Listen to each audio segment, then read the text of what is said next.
Hello, good morning, and welcome to my Vedanta classes. My name is Anil Pate. Today, I am introducing some video. I think you might have heard name Sandeep Maheshwari. He is one of the motivational speaker and world leader. uh, Actually, I am uploading one video of Sandeep Maheshwari, which is related to communication skill. की त्या व्हिडिओमध्ये if you see that complete video, you will understand की how we can improve your English speaking skill, because I am actually inspired by Sandeep Maheshwari. So we'll go through that video. Please see that.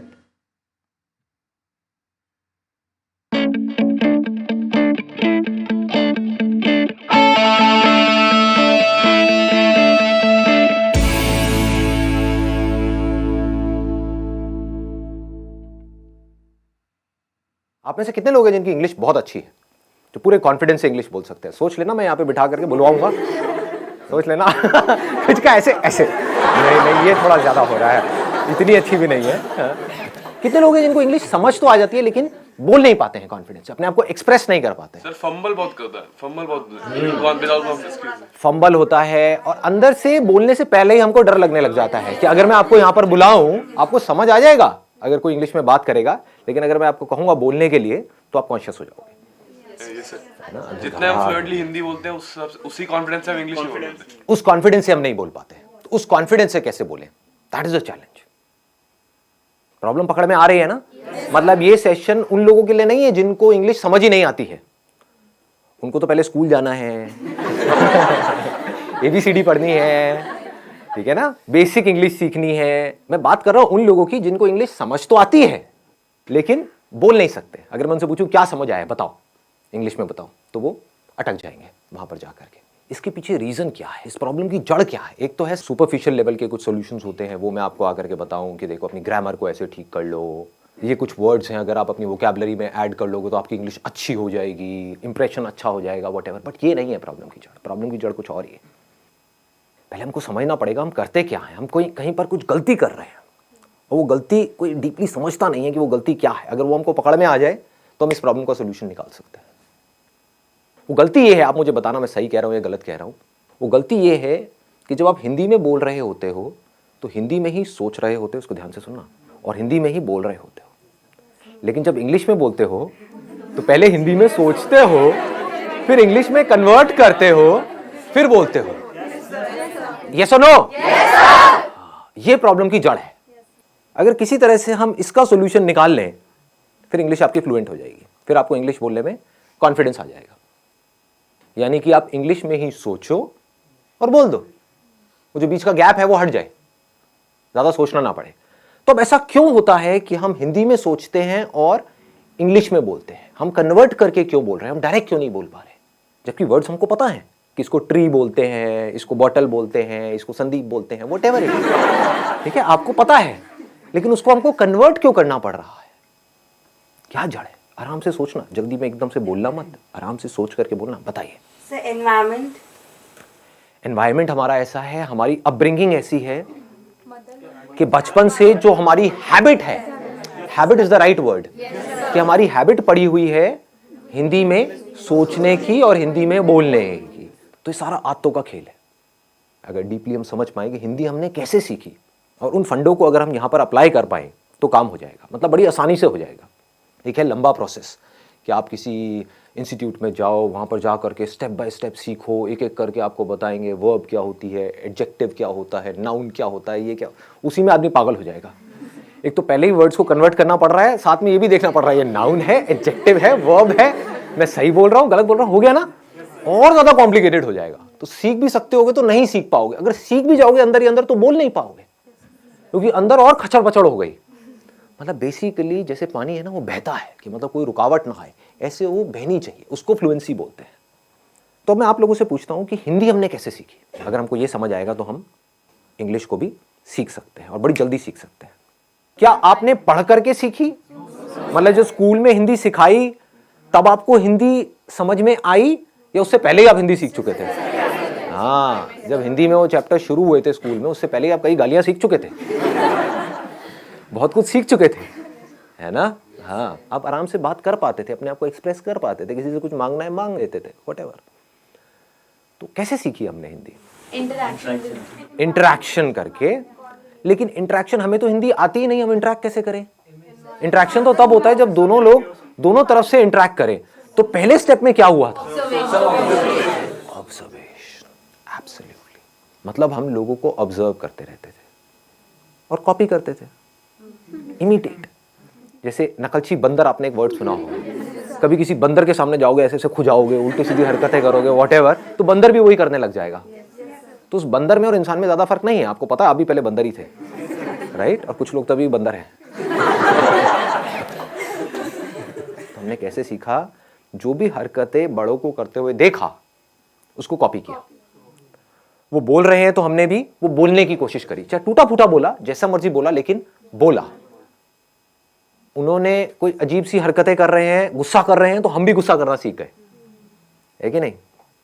हमें पता है कि माँ बाप की आपस में लड़ाई हो रही है, बच्चों की ऑब्जर्वेशन बहुत तगड़ी होती है क्योंकि उनके पास करने के लिए और कुछ होता नहीं है, बैठे बैठे बस देखते रहते हैं। तो बच्चे ऑब्जर्व करते रहते हैं माँ बाप आपस में कैसे लड़ रहे हैं, कैसे माँ लड़ करके अपनी बात मनवा रही है बाप से। तो बच्चा वहां से सीख लेता है, बच्चे को समझ आ जाता है, अच्छा मुझे यही कुछ करना पड़ेगा, ऐसे नहीं मानने वाले, है ना? तो बच्चा टेंट्रम करना सीख जाता है और फिर उसको वो चीज मिल जाती है तो फिर अगली बार और टेंट्रम करता है, और ऐसे ही हम सीखते हैं। तो कहने का मतलब है, हम हिंदी कैसे सीखे? देखते रहे, समझ नहीं आ रहा था क्योंकि जब हिंदी आती ही नहीं तो समझ कैसे आएगी, बट धीरे धीरे हम ऑब्जर्व करते रहे, समझते रहे कि जब ये इस तरह के वर्ड्स मुंह से निकलते हैं किसी के, तो उसके बाद में एक्शन क्या होता है, उसके साथ में क्या जुड़ा हुआ है। टॉय, तो इमीडिएटली हमको समझ आया इसको टॉय बोलते हैं, है ना? तो वहां पर बहुत सारी कंफ्यूजन भी होती है बच्चों के अंदर, क्योंकि वो कई बार गाड़ी को भी टॉय बोल देते हैं। क्यों? क्योंकि अभी क्लियर नहीं हुआ है कि टॉय क्या है। लेकिन फिर क्या हुआ, धीरे धीरे उन्होंने बोलना शुरू किया, गलतियां करी, करते एफर्टलेसली कम्युनिकेशन होने लग गया, इंटरैक्शन होने लग गया। उस इंटरैक्शन से क्या हुआ कि अब वो जो सोच रहे थे वही वो बोल रहे थे, वहां पर कोई कॉन्फ्लिक्ट नहीं था। बच्चों की यही खास बात है, बच्चों के अंदर कोई फिल्टर नहीं है, दिस इज द ब्यूटी, इसीलिए बच्चे बड़ी जल्दी सीखते हैं। तो पहला स्टेप हमको पकड़ में आ गया, ऑब्जर्वेशन। दूसरा है प्रैक्टिस। अब यहां पर एक बहुत बड़ी प्रॉब्लम है, वो आप बताओ मुझे क्या है? प्रैक्टिस करने में, प्रैक्टिस करें कहां और किसके साथ करें? आप समझ गए ना? हमको पता है ये सारी बातें, लेकिन हम एक पॉइंट पे जाकर के अटक जाते हैं, उसके आगे नहीं बढ़ पाते। अब मैं उसके और एक लेवल डीप में जाने वाला हूं। प्रैक्टिस कहां करें, किसके साथ करें, कैसे करें? दोस्तों से करोगे तो वो माँ बहन की गालियां निकालने लग जाएंगे, है कि नहीं? घर में आप किसी से बात करोगे, अपनी मदर से करोगे, तो आपकी इंग्लिश जो बची खुची है वो भी खराब हो जाएगी। बड़े अंग्रेज आए। हाँ, बड़े अंग्रेज आ गए हैं जी। क्या हो गया? हिंदी हमारी मातृभाषा है, इंग्लिश सीखना जरूरी थोड़ी ना है। उनको बोलो ठीक है, इंग्लिश सीखना जरूरी नहीं है, लेकिन ये जॉब है, वहां पर इंटरव्यू होने वाला है, वो इंग्लिश में होने वाला है। बोलना अपने घर वालों को, अगर कोई बोलता है ना ऐसी कोई तकियानुसी बातें करते हैं कि हमारी हिंदी मातृभाषा है और इंग्लिश सीखना जरूरी नहीं है, तो उनको बोलो ठीक है, फिर तो इंटरव्यू भी देना जरूरी नहीं है, नौकरी भी करना जरूरी नहीं है। हाँ, बेचो अपना घर, एफडी कराओ, मजे से रहेंगे, खाना ही तो खाना है, उसके लिए नौकरी क्या करनी है? आपका घर है तो सही, बेच देंगे, एफडी करा देंगे, किराए पे रहेंगे। ठीक है जी, पकड़ में आ रही है बात? प्रैक्टिस कैसे करोगे जी? मैक्सिमम जितना एक डे में बोल सके, नॉर्मल भी कन्वर्सेशन कर। किससे बोलोगे? सब्जी वाले से बोला तो वो गड़बड़ हो जाएगी। टेक दिस तेरी लगाऊं कान के नीचे, तो गाली निकालती है मेरे को। The moment we speak in English to our friends, they say क्यों फॉर्मेलिटी क्यों कर रहे हो भाई? राइट, फॉर्मल क्यों हो रहे हो? फॉर्मेलिटी क्यों कर रहे हो और क्या जरूरत है? मुझे तो इंग्लिश आती है, आती किसी को भी नहीं है, समझ गए ना? समझ आती है, बोलने में कोई भी, सारे पैदल हैं। और कई बार वो हंसते भी हैं। कई बार क्या, हमेशा ही हंसते हैं। अपने गर्लफ्रेंड बॉयफ्रेंड से बोलोगे वो मजा ही नहीं आएगा, फीलिंग ही नहीं आएगी ना।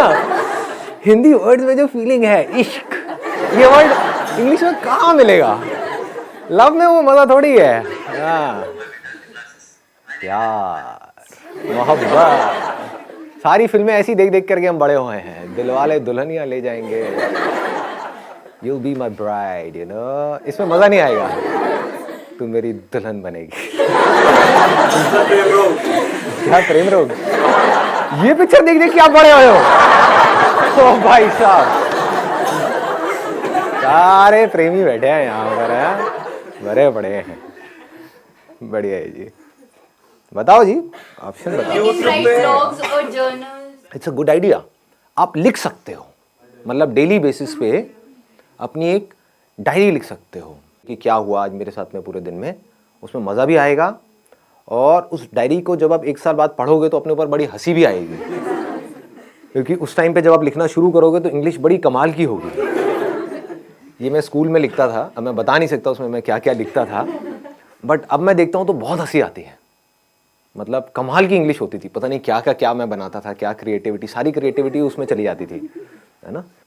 तो this is a good idea कि आप लिख सकते हो अपने जो थॉट्स हैं, सुबह से रात तक जो भी कुछ किया है, क्योंकि लिखने के चक्कर में क्या होगा, आपको पहले सोचना पड़ेगा। सोच करके ही तो लिखोगे, बिना सोचे कैसे लिखोगे। तो this is a good idea. और बताओ, व्हाट एल्स? सर हम उनसे बात कर लेते हैं जिनको हिंदी आती ही नहीं। जिनको हिंदी आती ही नहीं है, कैसे करोगे बात? फेस टू फेस, जैसे चाइनीज हो गए या फिर जो भी जिनको हिंदी आती नहीं आती, अफ्रीकन हो गए सर। और ऐसे लोग contact. What's your name? Tell me. Chinese से मत करना भाई साहब, नहीं नहीं। ऐसा कोई तरीका जो फिल्टर ना हो, जैसे अभी डायरी का ऑप्शन दिया, उसमें हम प्रैक्टिस कर रहे हैं, लिख रहे हैं, अपनी डे टू डे लाइफ के बारे में लिख रहे हैं, लेकिन सोच सोच के लिख रहे हैं, वो फिल्टर आ रहा है, वो फिल्टर को कैसे रिमूव करना है, ये कोई तरीका? सोचना फिल्टर नहीं है, क्योंकि अगर अभी आप हिंदी भी बोलोगे तो सोच करके ही बोलोगे, वो बस इतनी जल्दी हो जाता है, हमको एकदम से पता नहीं लगता है। जैसे आप एक मूवी देखते हो तो 1 सेकंड में 25 फ्रेम निकल गए हैं, और हर फ्रेम में मिलियंस ऑफ पिक्सल्स हैं। इतना डेटा एकदम से निकल गया है, हमें लग रहा है 1 सेकंड वीडियो का निकला है, एक सेकंड नहीं निकला है, वो 25 फ्रेम्स है, तेज निकल गए तो हमें लग रहा है स्टिल नहीं है, वीडियो है। ऐसे ही जब आप हिंदी बोलते हो तो ये मत समझो बिना सोचे बोल रहे हो, लेकिन हो क्या रहा है, आपने सोचा और बोला। सोचना प्रॉब्लम नहीं है, क्योंकि बिना सोचे तो आप बोल भी नहीं सकते।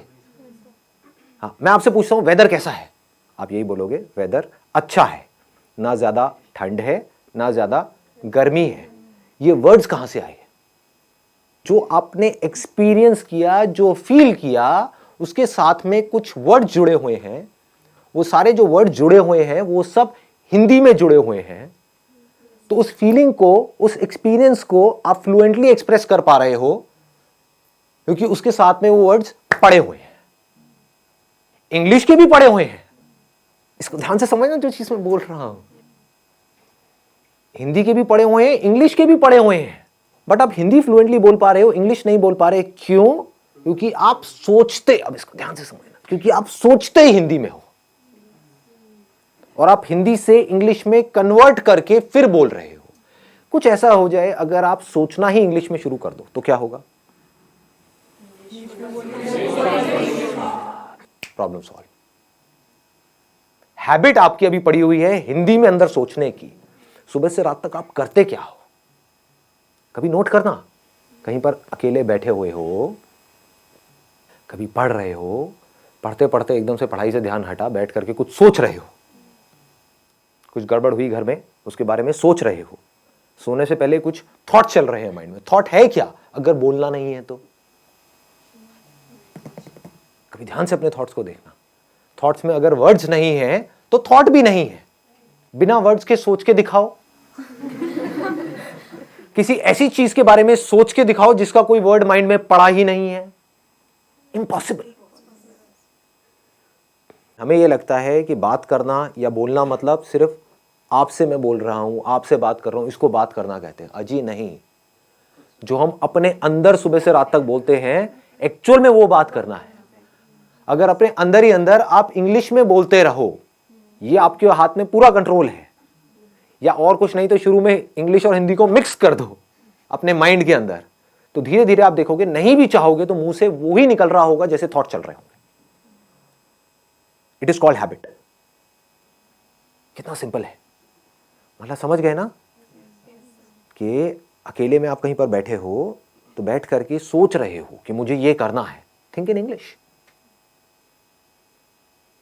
अगर आप अंदर सोचने की प्रैक्टिस नहीं करते और सीधा बोलने की प्रैक्टिस करते हो तो नहीं बोल पाओगे, अटक जाओगे, बार बार गलतियां करोगे, और जितनी गलतियां करोगे उतना ही आपका मजाक उड़ेगा, उतना ही आप कहोगे छोड़ो मेरे को नहीं बोलना.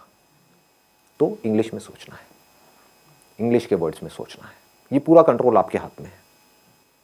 चाहो तो कर सकते हो, कोई आपको रोक नहीं सकता है, आपको कोई और चाहिए भी नहीं है. अपने अंदर ही अंदर. एंड मोस्ट इंपॉर्टेंट, यहां पे एक सेकेंड ना, in most important use simple words. यहां पर हम जाकर के फंस जाते हैं. कुछ ज्यादा कॉम्प्लिकेटेड वर्ड्स बनाने की जरूरत नहीं है अपने माइंड में जो आप सोच रहे हो. बड़े आराम से सिंपल वर्ड्स, क्योंकि उसमें क्या होगा, फ्लुएंटली आपकी आदत पड़ जाएगी इस तरह से सोचने की. तो अब एक छोटा सा काम करते हैं. यहां से बजाय कल के ऊपर डालने के, आज से और अभी से इसकी प्रैक्टिस करते हैं.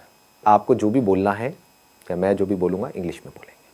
एटलीस्ट कुछ तो प्रैक्टिस होगी ना से तो हाँ है, वैसे आधा घंटे में कुछ होने वाला नहीं है लेकिन at least something is better than nothing. सोच सोच करके नहीं बोलना है, बोल देना है जो भी अंदर से आ रहा है.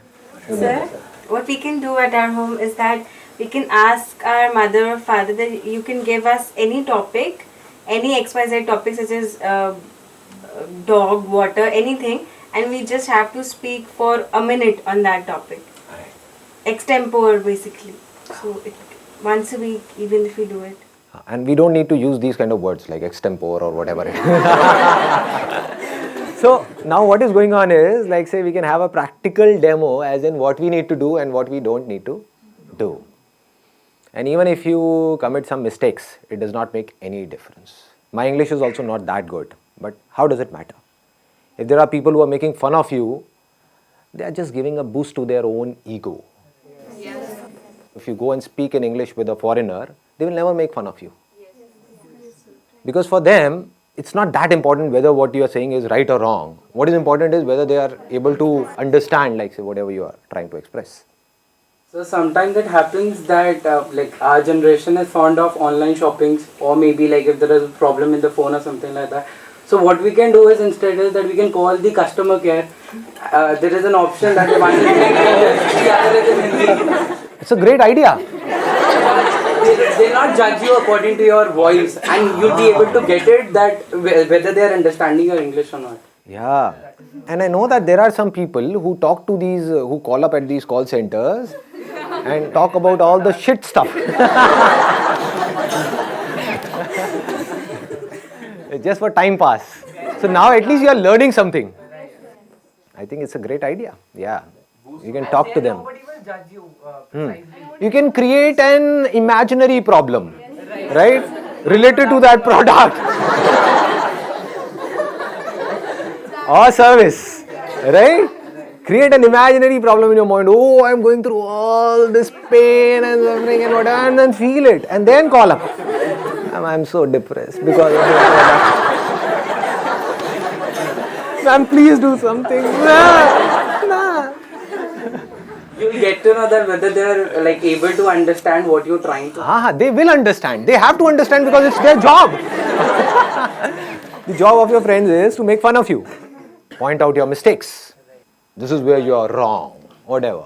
So it's all about right and wrong. But their job is not to tell you that your English is right or wrong. Their job is to understand whatever you are saying and then give you a solution. There are some things in life where you can't afford to be mechanical. You need to put some conscious effort in it. You need to think, okay, what is it that I need to do? There is a problem. I need to figure out a solution. So here you need to consciously think about that particular problem and need to come out with a solution. So when you are busy, just try to understand the depth of this. When you are busy with finding the solution to a problem, you're so busy and so occupied that you're not concerned about being right or wrong. When we are busy in something, then we are not thinking too much about it. For example, you must have noticed, if you're speaking with a foreigner, some of your relatives or whatever, like say they are from UK or US and they've come to India, at your home and you are talking to them in English. Do you see what I'm saying? Now you are so busy in talking to them, you are not thinking about being right or wrong. So if you're trying to find out the solution of the problem which is right now there on the top priority, you would see the whole of the energy is going in finding out the solution. So this English will start coming out effortlessly. These thoughts, these words in English will start coming out effortlessly because this is what you desperately want and need. This is the power of our mind.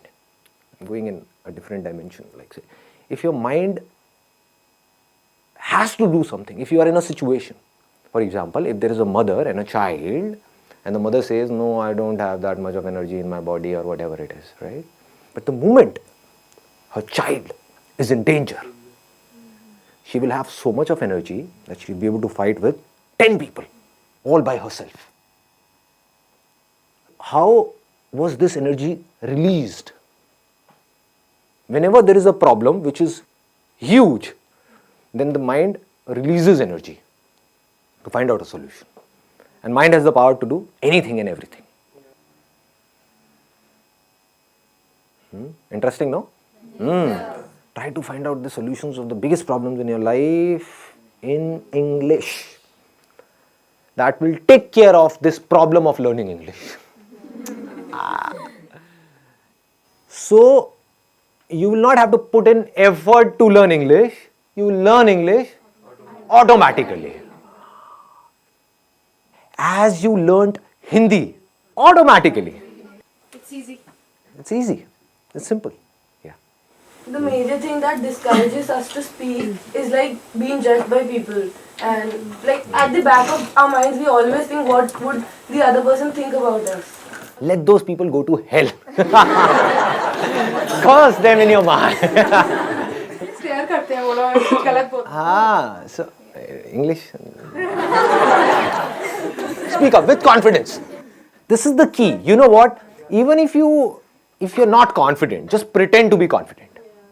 Sir words mind में आ ही नहीं रहे हैं. कुछ दिनों से घर पे हम तो माइंड बिल्कुल ऐसे हो चुका है, हिंदी इंग्लिश के वर्ड्स तक नहीं आ रहे हैं. एक्चुअली एग्जाम्स थे, बस पढ़ाई वो सब ही चल रहा था, तो सर वो चीजें ही नहीं आ रही माइंड में जो मुझे सब कुछ आता था वो भी मैं भूल चुकी हूँ. ऐसा लग रहा है. What are you saying? I'm not getting it. I'm not getting it. I told you English, girl. Speak up. Sir मुझे बोलना क्या था, मैं तो ये. It's okay, no problem. Anything else? I think we stammer or get stuck while speaking because we get short of words while speaking, and then we get short of thoughts also. So if we are in continuous, like we are reading or we writing anything, so we are not short of thoughts and consequently we are not short of words also. Right. So one is that we are reading and writing and something to do with conversation. One is reading or writing like mathematics or something to do with science, because these kind of words, or chemistry or biology or physics, these kind of words we don't use in our day-to-day conversation. So we need to read something or listen to something or go through something which is related to our day-to-day lives. So maybe you can watch Friends. This is one of my favorite, like Breaking Bad. Game of Thrones. I've heard a lot about it, but I don't know what it is. So go for Big Bang. Big Bang Theory. MD House. No limits. In my old age home, these things are not there.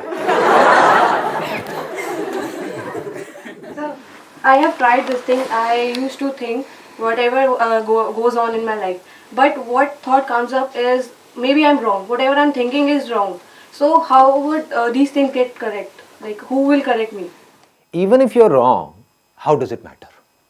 That we need to understand again and again. Initially, whatever we do, we will be wrong. This is the problem because of which most of the people are not able to do what they really want to do because they want to be right. This is a big trap. When you start doing something, anything for that matter, whether it is business or any kind of work or an art or a skill, what happens is we try to do it and we are not able to do it properly and we give it up. Even if you are wrong, it is not about a life or death situation. It is not Game of Thrones. Nobody is going to kill us or anything of that sort. at max what can happen is like say somebody will make fun of us. So what is happening is they are smiling, they are laughing. Right, because of us. So is it a problem or is it a good thing? Good thing. It's a good thing. Because something good is going on because of you. Yeah. Whether they are laughing on your jokes or whether they are laughing on you, how does it matter? We need to say, okay, no problem, just keep doing it, keep trying. I think that is a key word. Keep trying. So Dr. APJ Abdul Kalam has stressed on this thing that no matter what your age is, you should keep learning always. Right. And we need to understand all these things practically, not theoretically. One is theoretically, okay, I understood. Then what? You need to bring it in practice. That's where you need courage. That's the basic difference between a winner and a loser. Losers understand all these things. They would say, okay, I know all these things. Tell me something new. Abhe khachar. What will you do of something new? Huh? Even if you get more and more of new information, so-called new information in your brain, which is as good as dead because you're not using that information to do something, to bring it into action, what will you do with that information? They're just fond of information, which they think is learning, but that is not learning at all. Learning means getting some information and bringing it into practice. That is learning. The moment you bring something in practice, either you will succeed in it or you will fail. So whether you succeed or you fail, you need to let it go and keep on building your practice.